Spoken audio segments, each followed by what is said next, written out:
Asante sana. Taasisi yetu ya PASS 8/8 ndio siku yetu, kwa sababu sisi tupo kwenye kuhamasisha na kuwezesha ukopeshwaji wa sekta ya kilimo,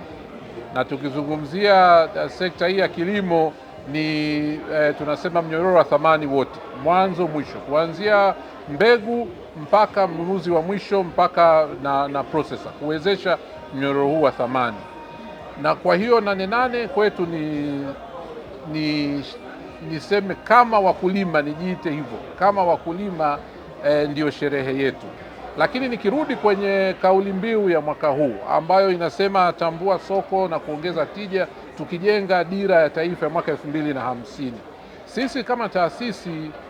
katika mambo mengi ambayo tunafanya na tunaendelea kuyafanya, eneo kubwa ambalo tunaona tunaweza kuwa na nafasi ya kuchangia kupeleka kwenye hii dira ni katika sasa kwa Kiingereza wanasema commodity compact, lakini kwa kifupi ni kwamba kuchukua hii minyororo mmoja, value chain moja, halafu tunakaa na taasisi za fedha, kwa sababu hiyo ndio nguvu ya PASS katika kukutanisha wahitaji wa fedha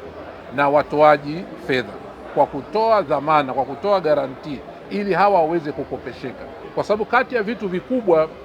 ambavyo tunapokwenda hasa tunapokwenda dira hii ya 2050,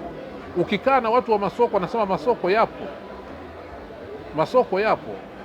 lakini tatizo kubwa au sehemu kubwa ni uzalishaji wa uhakika, na uzalishaji kwa maana ya quantity na quality. Lakini tukifocus kwenye mnyororo wa thamani, na hicho ndio kati ya vitu ambavyo PASS tunaamini tunapokwenda kwenye dira 2050, kwa tunatembea kwenye hizo, kwamba hii Agriculture Master Plan 2050 inakwenda kuleta contribution kwenye dira 2050 sasa ya kitaifa. Kwa hiyo sisi